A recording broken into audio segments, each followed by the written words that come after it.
Hello friends, स्वागत है आप सभी का आपके अपने परिवार यूट्यूब चैनल परिवर्तन द एजुकेशनल हब। जैसे मैं आपको यहाँ पे जीएस के और बहुत महत्वपूर्ण टॉपिक्स करा रहा था, उसी की सीरीज़ को मैं आगे बढ़ाते हुए अपने आगे के प्रश्नों को आज जानूंगा। ये वीडियो आपके फेज़ 1 फेज़ 2 में रहेगी। पहले फेज़ में आपके 9 क्वेश्चन रहेंगे और अगले फेज़ में आपके 11 क्वेश्चन रहेंगे। यानी इस वीडियो में आपको पूरे 20 क्वेश्चन देखने को मिलेंगे।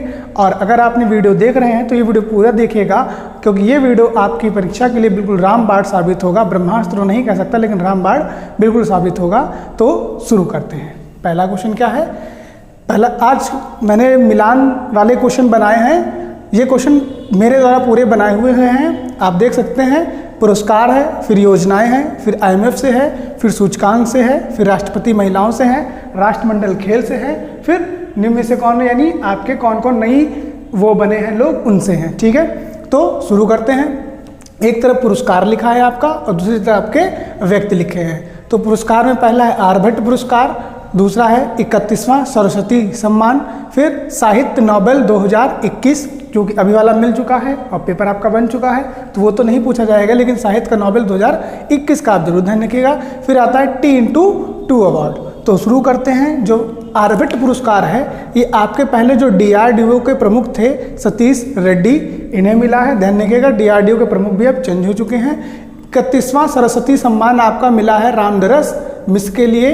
रामदरस मिश्र को मिला है किसके लिए? मैं तो यहाँ हूँ। ठीक है। साहित्य का नोबेल मिला है अब्दुल रज्जाक गुरनाह, क्योंकि साहित्य को लिखना गुनाह नहीं है। और T/2 अवार्ड मिला है आपके सत्यमंगलम टाइगर रिजर्व। ठीक है, क्योंकि सत्यमंगलम टाइगर रिजर्व आया है तो ये भी जान लीजिए कहाँ है। तो सत्यमंगलम टाइगर रिजर्व है आपका तमिलनाडु। ठीक, कैसे रिलेट कर सकते हैं? देखिए, सरस्वती सम्मान तो आपको याद नहीं, सरस्वती के सम्मान में आपके उनके दर्शन में हम लोग जाते हैं। सरस्वती के सम्मान में दर्शन करने जाते हैं। आर्यभट्ट ने किसकी खोज की थी? आर्यभट्ट ने जीरो की खोज की थी। और रेड्डी को आप रिलेट करिए फिसिड्डी से, तो फिसिड्डी जो लोग होते हैं वो जीरो होते हैं। तो आर्यभट्ट पुरस्कार किसे मिला था? फिसिड्डी लोगों को मिला था, अर्थात रेड्डी लोगों को। साहित्य का नोबेल देखिए, साहित्य लिखने का कोई गुनाह नहीं है, तो साहित्य आप लिख सकते हैं। और T/2 अवार्ड सत्य मंगलम, यानी जब आप किसी से मिलते हैं तो आपकी खुशी कैसी हो जाती है? T/2 यानी डबल हो जाती है, और T फॉर तमिलनाडु हो जाएगा आपका। ठीक, अगला क्वेश्चन आपका योजनाएं से है। पहली योजना है आपकी लाडली लक्ष्मी योजना, दूसरी है कौशला मातृत्व योजना, फिर है पंचामृत योजना, और चौथी है आपकी चिरंजीवी योजना। देखिए, मैच करना शुरू करते हैं। तो लाडली लक्ष्मी योजना जो आपकी है वो आपकी मध्य प्रदेश की है। ठीक, लाडली लक्ष्मी योजना मध्य प्रदेश की है। ऐसे ही एक योजना चलती है भाग्य लक्ष्मी योजना, वो आपके उत्तर प्रदेश की है, और लाडली लक्ष्मी योजना आपके मध्य प्रदेश की है। कौशला मातृत्व योजना आपकी हो जाती है छत्तीसगढ़ की। ठीक है, कौशला मातृत्व योजना छत्तीसगढ़ की।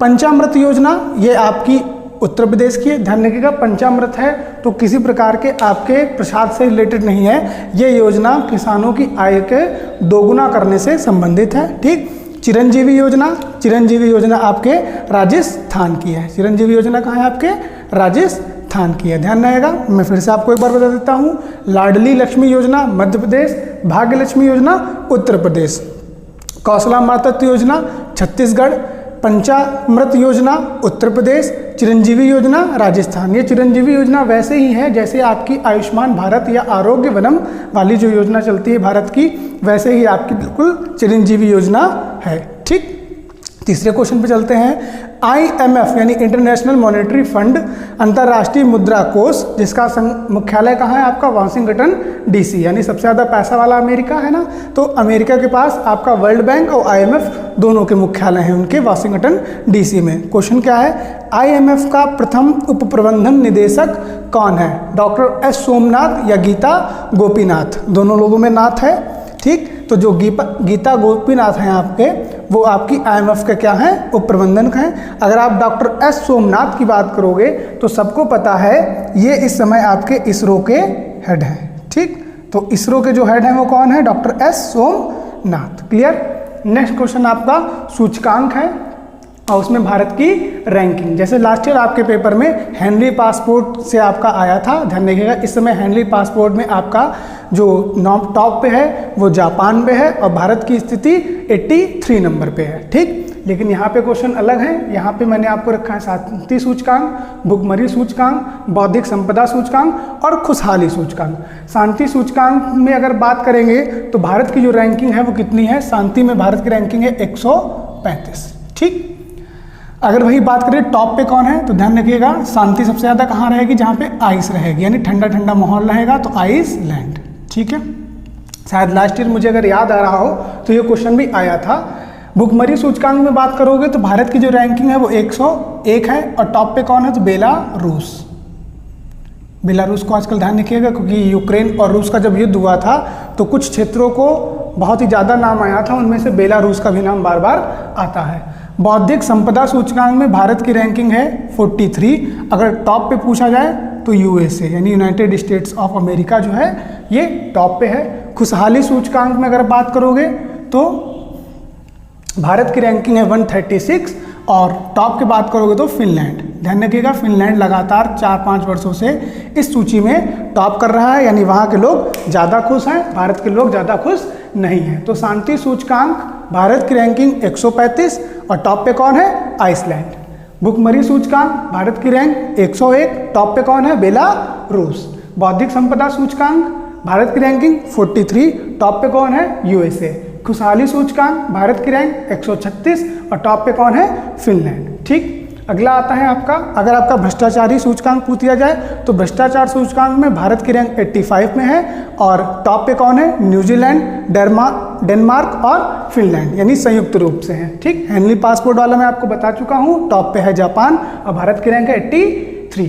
नेक्स्ट आता है आपका, निम्न में से कौन एक सुमेलित नहीं है? देखिएगा क्योंकि राष्ट्रपति जो हैं सभी महिलाएं हैं और उधर इनके देश का नाम है। Xiomara Castro Honduras, Samia Suluhu Hassan Tanzania, Katalin Novak Chile, Draupadi Murmu Bharat. तो चौथा वाला तो सबको क्लियर होगा क्योंकि देखिए हमने लिखा ना राष्ट्रपति जो है वो सभी महिलाएं हैं, यानी ये सभी वो राष्ट्रपति हैं जो हाल फिलहाल में कहीं की राष्ट्रपति बनी हैं और महिला भी हैं। तो सियामारा कास्त्रो होंडुरास की महिला राष्ट्रपति हैं, पहली महिला राष्ट्रपति, तो ये तो एकदम सही है। सामिया सुलह हसन ये भी तंजानिया की महिला राष्ट्रपति हैं, ये भी बिल्कुल सही है। द्रौपदी मुर्मू ये भी भारत की पहली अल्पसंख्यक राष्ट्रपति हैं, ये भी सही है। कैटलिन नोवाक, चिली नहीं होगा यहाँ पे, ध्यान रखिएगा, तो मैं यहाँ से चिली हटा देता हूँ, यानी ये वाला हमारा ऑप्शन गलत था। तो चिली नहीं होगा तो क्या होगा? तो इसमें होगा यहाँ पे हंगरी। ठीक, यानी हंगरी जो है वो यहाँ की इनकी कैटलिन नोवाक जी हैं वो राष्ट्रपति हैं। क्लियर रहेगा ना? ठीक, अच्छा, चिली के फिर राष्ट्रपति कौन है? तो गैब्रियल बोराक जो कि सबसे युवा राष्ट्रपति हैं चिली के, ध्यान रहेगा। चलिए आगे चलते हैं। भारत में कुल कितने लोगों को पद्म सम्मान मिला है? यानी पद्म सम्मान वही है जैसे पद्मश्री, पद्म भूषण और पद्म विभूषण। तो क्वेश्चन हमसे ये पूछा जा रहा है कि भारत में कुल कितने लोगों को पद्म सम्मान मिला है? 107, 128 या 117? तो ध्यान रखिएगा भारत में कुल 128 लोगों को पद्म सम्मान मिला है, जिसमें पद्मश्री बात करेंगे, पद्मश्री, एक मिलता है पद्म भूषण और एक मिलता है पद्म विभूषण। ठीक, जितना बड़ा नाम उतना बड़ा उसका सम्मान। पद्मश्री कितने लोगों को मिला है? तो 107 लोगों को मिला है। पद्म भूषण कितने लोगों को मिला है? 17 लोगों को मिला है। और पद्म विभूषण कितने लोगों को मिला है? तो 4 लोगों को मिला है। तो जो अब इसको ऐड कर लोगे तो आपका 128 बन जाएगा। ठीक, क्वेश्चन यहाँ से भी बन सकता है कि पद्म विभूषण किन्हें किन्हें मिला है? तो ध्यान रखिएगा, प्रभा अन्ने, राधेश्याम खेमका, कल्याण सिंह और विपिन रावत। ठीक, प्रभा अन्ने, राधेश्याम खेमका, कल्याण सिंह और विपिन रावत, क्योंकि पद्म विभूषणों की संख्या कम है इसीलिए क्वेश्चन यहाँ से बन सकता है। 107 और 117 से, 107 और 17 से क्वेश्चन नहीं बनेगा। ठीक, अगले प्रश्न पे चलते हैं। देखिए राष्ट्रमंडल खेल लिखे हैं, अभी हाल ही फिलहाल में 2022 में राष्ट्रमंडल खेल हुए हैं आपके ब्रिटेन बर्मिंघम में। 2026 वाले कहाँ होंगे? ऑस्ट्रेलिया में। ये 2022 वाले हैं। एक तरफ आपके देश लिखे हैं, दूसरी तरफ उन्हें कितने पदक मिले हैं। तो ये जो देश मैंने इस 1, 2, 3, 4 कैटेगरी में रखे हैं, तो ध्यान रखिएगा इसी कैटेगरी में है भी। ठीक, पहले पे ये ऑस्ट्रेलिया है, दूसरे पे इंग्लैंड है, तीसरे पे कनाडा है और चौथे पे भारत है। अब इसी सीरीज में आप लगा लीजिए सबसे ज़्यादा पदक किसके होंगे? ऑस्ट्रेलिया के होंगे। तो कितने होंगे? 178 8। इंग्लैंड को मैंने सेकंड नंबर पे रखा है, तो इंग्लैंड के कितने होंगे 176। ठीक, कनाडा तीसरे नंबर पे रखा है, तो कनाडा के कितने हो गए 92, और भारत के कितने हो गए 61। क्लियर रहेगा ना। ठीक, अगर क्वेश्चन ये पूछ दिया जाए कि राष्ट्रमंडल खेलों में सबसे पहले स्वर्ण पदक किसने जीता था, तो मीराबाई चानू ने। ठीक, राष्ट्रमंडल खेलों में भारत की तरफ से सबसे पहला स्वर्ण पदक जीतने वाली महिला मीराबाई चानू। भारत ने कुल कितने पदक जीते थे 61। भारत की रैंकिंग कितनी थी 4। ठीक है, ऑस्ट्रेलिया पहले पे, इंग्लैंड दूसरे पे, कनाडा तीसरे पे, भारत चौथे पे। ठीक है, आगे 8वें नंबर के प्रश्न पे चलते हैं। नीति यानी निम्न से फिर से पूछा है, सुमेलित नहीं है। नीति आयोग के उपाध्यक्ष के सुमन बेरी, याद रखिएगा नीति आयोग से पहले योजना आयोग था, जिसे मोदी जी ने समाप्त करके नीति आयोग 1 जनवरी 2015 को आया था, और इसके अध्यक्ष जो होते हैं वो प्रधानमंत्री होते हैं, और नीति आयोग के उपाध्यक्ष इस समय कौन है, के सुमन बेरी। तो ये तो बिल्कुल सही है कि नीति आयोग के इस समय जो उपाध्यक्ष हैं वो के सुमन बेरी हैं। ठीक, मुख्य आर्थिक सलाहकार अनंत नागेश्वरन, ये भी सही है। इस समय के जो मुख्य आर्थिक सलाहकार हैं वो अनंत नागेश्वरन जी हैं, ये 18वें नंबर के हैं, ध्यान रखिएगा। ठीक है, आगे आता है मुख्य न्यायाधीश NV रमना है, और CDS जो है अनिल सिंह चौहान। CDS के बारे में आपको सबको पता होगा कि इससे पहले जो हमारे विपिन रावत जी जो है वो उत्तराखंड के थे CDS, और इस समय जो CDS है वो अनिल सिंह चौहान है। अब आपके पास एक ही ऑप्शन बचा मुख्य न्यायाधीश, तो ध्यान रखिएगा मुख्य न्यायाधीश इस समय NV रमना नहीं है। ठीक, अगर NV रमना नहीं है तो कौन है, इस समय है आपके UU ललित। नाम थोड़ा अलग से है, ध्यान रखिएगा UU ललित। ठीक, अगर पूछ दिया जाए कि इस समय भारत के मुख्य न्यायाधीश यानी चीफ जस्टिस ऑफ इंडिया कौन है, तो UU ललित, NV रमन अब नहीं है। ठीक, नेक्स्ट क्वेश्चन पे चलते हैं। सुशासन सूचकांक के समूह A में प्रथम राज्य कौन सा है। देखिए ध्यान रखिएगा ना, सुशासन सूचकांक है ये आपका 25 दिसंबर को दिया जाता है। कब दिया जाता है, 25 दिसंबर। ठीक, इसमें हमसे पूछा गया है कि समूह A कैटेगरी में कौन सा राज्य है, गुजरात, मध्य प्रदेश, हिमाचल प्रदेश। ये ऑप्शन बहुत अच्छे हैं, क्यों अच्छे हैं आपको बताते हैं कि समूह A कैटेगरी में आपका गुजरात है, समूह B कैटेगरी जो है उसमें आपका मध्य प्रदेश है, और समूह C यानी पर्वतीय वाली जो कैटेगरी है उसमें आपका हिमाचल प्रदेश है। यानी समूह पर्वतीय कैटेगरी में कौन है, हिमाचल प्रदेश। लेकिन इस क्वेश्चन का जो आंसर है वो कौन सा है, गुजरात। क्लियर। ठीक, तो ये 9 क्वेश्चन हो गए, आप इनका स्क्रीनशॉट ले लीजिएगा, फिर मैं आपके ये क्वेश्चन रफ करके नए क्वेश्चन को लिखता हूँ। चलिए देखते हैं आगे कुछ बचे हुए प्रश्न। ठीक है, पहला प्रश्न क्या है, सारथी ऐप का संबंध है, यानी क्वेश्चन ये है कि सारथी ऐप का संबंध किस संस्था से है, सेबी यानी stock exchange board of India, IIT Roorkee या लोकसभा से। तो जो सारथी ऐप का संबंध है वो आपके सेबी से है। ठीक, सेबी की फुल फॉर्म क्या होती है, stock exchange board of India. ध्यान रहेगी ना, मैं लिख देता हूं फिर भी, stock exchange board of India. ध्यान रहेगा ना। और इस समय इसकी जो हेड है वो कौन है, तो वो है माधवीपुरी बुच। ठीक, IIT रुड़की से किस ऐप का संबंध है, तो IIT रुड़की यानी आपको पता होगा उत्तराखंड में पड़ता है, किसान ऐप। ठीक, और संसद की जितनी भी कार्यवाही होंगी, संसद ऐप वो किसने लॉन्च किया है, लोकसभा सचिवालय ने। ठीक, जो आपका संसद ऐप है वो लोकसभा सचिवालय का है। अगले प्रश्न पे चलते हैं। हड़प्पा सभ्यता का सबसे बड़ा संग्रहालय कहाँ बनेगा, राखीगढ़ी, लोथल या हड़प्पा में बनेगा। तो हड़प्पा सभ्यता का सबसे बड़ा जो संग्रहालय है वो राखीगढ़ी में बनाया जाएगा। यानी हड़प्पा सभ्यता कालीन की जितनी भी जानकारियां हैं वो आप राखीगढ़ी से प्राप्त कर सकते हैं। लोथल जो है वो आपका इसमें गुजरात में है, और ये आपका एक प्रमुख बंदरगाह था हड़प्पा सभ्यता का। ठीक है, अगले प्रश्न पे आते हैं। अगला प्रश्न हमारा क्या है, विगत 20 वर्षों में वर्तमान तक यानी पिछले 20 वर्षों से अभी तक यूनिसेफ के सद्भावना राजदूत कौन है, प्रियंका चोपड़ा या सचिन तेंदुलकर। ध्यान रखिएगा यूनिसेफ से आपकी प्रियंका चोपड़ा भी जुड़ी हुई हैं, लेकिन यहाँ पे जो क्वेश्चन पूछा जा रहा है विगत 20 वर्ष यानी आज से 20 साल से पहले 20 साल से और अभी तक सद्भावना राजदूत कौन है, तो वो आपके सचिन तेंदुलकर जी जो हैं वो आपके यूनिसेफ के सद्भावना राजदूत हैं। ठीक, अगले प्रश्न पे चलते हैं। बैडमिंटन में स्विस ओपन 2022 महिला एकल का खिताब किसने जीता है, पीवी सिंधु या एशले बार्टी। तो ध्यान रखिएगा स्विस ओपन 2022 का खिताब जो जीता है वो आपके पीवी सिंधु ने जीता है और ये आपके भारत की हैं। इन्होंने सैयद मोदी बैडमिंटन चैंपियनशिप जो थी वो भी जीती थी। किसने, पीवी सिंधु ने। ध्यान रहेगा आपका। एशले बार्टी जो है आपकी ये महिला एकल में ऑस्ट्रेलियाई ओपन जीतने वाली खिलाड़ी थी और इन्होंने हाल ही फिलहाल में संन्यास ले लिया है। तो ध्यान रहेगा आपका एशले बार्टी जिन्होंने हाल ही फिलहाल में क्या ले लिया है, संन्यास ले लिया है। कहाँ की महिला खिलाड़ी हैं, तो ऑस्ट्रेलिया की हैं। ध्यान रहेगा आपको, ऑस्ट्रेलिया की हैं और इन्होंने ऑस्ट्रेलियाई ओपन 2022 भी जीता था। कभी आपको मान लो लगाने को आ जाए, जितने भी घर के ग्रैंड स्लैम होते हैं तो उसकी ट्रिक क्या होती है, ऑफ व्यू यानी सबसे पहला हो जाएगा ऑस्ट्रेलियाई ओपन, फ्रेंच ओपन, विंबलडन और आपका यूएस ओपन। ठीक, ऑफ व्यू ध्यान रखिएगा। ठीक, अगले प्रश्न क्वेश्चन नंबर 14, राज्य खाद्य सुरक्षा सूचकांक 2022 में बड़े राज्यों में शीर्ष पर कौन सा राज्य रहा। राज्य खाद्य पुरस्कार सूचकांक आपके बहुत ज़्यादा इंपॉर्टेंट हैं और बड़े राज्यों में कौन शीर्ष पे रहा, तमिलनाडु, गोवा या जम्मू कश्मीर। तो देखिए बड़े राज्यों में जो आपका टॉप पे रहा है वो तमिलनाडु रहा है।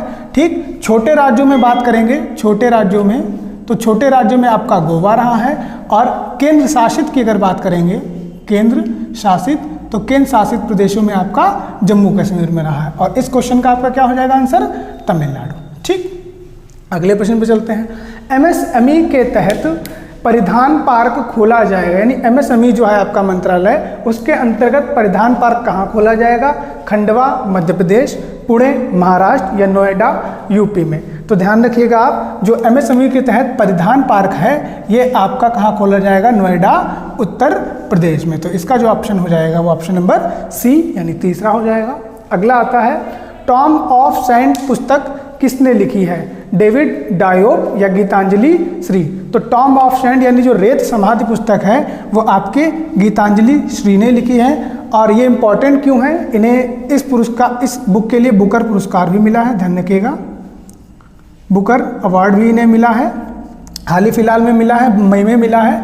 और कहाँ की हैं ये, मैनपुरी की हैं। कहाँ की हैं, और मैनपुरी। और सबको पता है मैनपुरी किस लिए फेमस है, अभी हाल ही फिलहाल में आपके माननीय मुलायम सिंह यादव धरतीपुत्र जी का निधन हो गया है, उन्हीं के राज्य में, उन्हीं के मतलब ये क्षेत्र है एक आपका मैनपुरी, वहीं से जो गीतांजलि श्री जो आती हैं उन्हीं का जो टॉम ऑफ सैंड यानी रेत समाधि है उसने बुकर पुरस्कार जीता है। ठीक, अगला प्रश्न आता है, भारत का पहला अमृत सरोवर कहाँ बनाया गया। मोदी जी ने अमृत काल की घोषणा की थी, 25 वर्षों तक अमृत काल में हम लोग रहेंगे। ठीक है, तो इसमें अमृत सरोवर बनाए गए हैं। तो सबसे पहला अमृत सरोवर कहाँ बनाया गया, रामपुर यानी उत्तर प्रदेश, गांधीनगर यानी गुजरात और लम्हेटा यानी मध्य प्रदेश। तो जो सबसे पहला अमृत सरोवर बनाया गया है वो आपका रामपुर में बनाया गया है। ध्यान रखिएगा, सबसे पहला अमृत सरोवर कहाँ बनाया गया है, रामपुर। और रामपुर सबको पता होगा आपका कहाँ पड़ता है, उत्तर प्रदेश। ठीक, अगला प्रश्न है आपका, थारू जनजाति का म्यूजियम कहाँ बनाया जाएगा, यानी जो आपकी थारू जनजाति है इसका एक म्यूजियम बनाया जाएगा, तो वो कहाँ पे बनाया जाएगा, प्रयागराज, बलरामपुर या लखनऊ।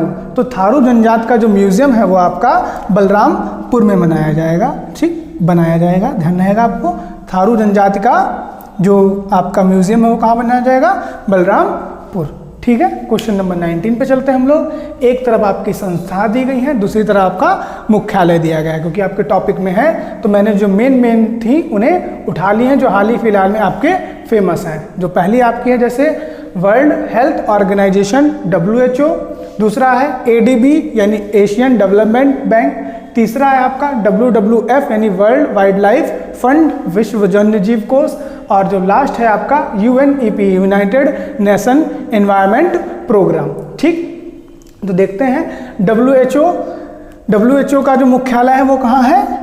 Geneva, Switzerland. ध्यान रखिएगा, WHO पूछा जाए, WTO पूछा जाए, ILO पूछा जाए, इन सब का जो मुख्यालय है, यानी अगर आप देखेंगे तो 90% जो आपकी संस्थाएं ओ पे फिनिश होती हैं उनका मुख्यालय जिनेवा, स्विट्जरलैंड में होता है। ठीक, ADB की आप बात करेंगे तो एशियन डेवलपमेंट का मुख्यालय आपका मनीला, फिलीपींस में हो जाएगा। WWF की बात करेंगे, वर्ल्ड वाइल्ड लाइफ फंड, तो इसका मुख्यालय आपका हो जाएगा ग्लैंड, ये भी आपका पड़ता है स्विट्जरलैंड में। अगर आप UNEP की बात करोगे, यूनाइटेड नेशन एनवायरनमेंट प्रोग्राम, तो इसका जो मुख्यालय है वो नैरोबी और केन्या, यानी नैरोबी कहाँ है आपका? केन्या में। ठीक, देख लेते हैं। WHO का मुख्यालय जिनेवा, स्विट्जरलैंड। ADB का मुख्यालय मनीला, फिलीपींस। WWF का मुख्यालय ग्लैंड, स्विट्जरलैंड। और UNEP का मुख्यालय नैरोबी। ठीक है, आगे चलते हैं। प्रित्जर पुरस्कार, जिसे क्या कहा जाता है? वास्तुकला का नोबेल, किसे दिया गया? फ्रांसिस कैरे या डैनियल सुलेवान को? तो ध्यान रखिएगा, जो प्रित्जर पुरस्कार है वो दिया गया है आपके फ्रांसिस कैरे को। ठीक, डैनियल सुलेवान को कौन सा अवार्ड मिला है? तो इन्हें अवार्ड दिया गया है आपका एबल अवार्ड दिया गया है। ये किस क्षेत्र में दिया जाता है? तो ये आपका दिया जाता है मैथमेटिक्स में।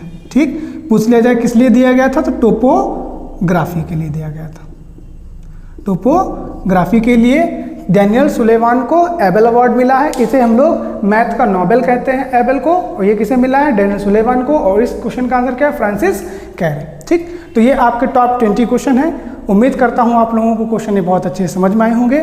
ऐसे ही अपना प्यार हमारे साथ बनाए रखिए, हमारे चैनल को सब्सक्राइब करिए अगर अभी तक आपने सब्सक्राइब नहीं किया है, वीडियो को ज़्यादा से ज़्यादा शेयर करिए और अपना प्यार हमारे साथ बनाए रहिए। Thank you. आप लोग इसका स्क्रीनशॉट ले सकते हैं।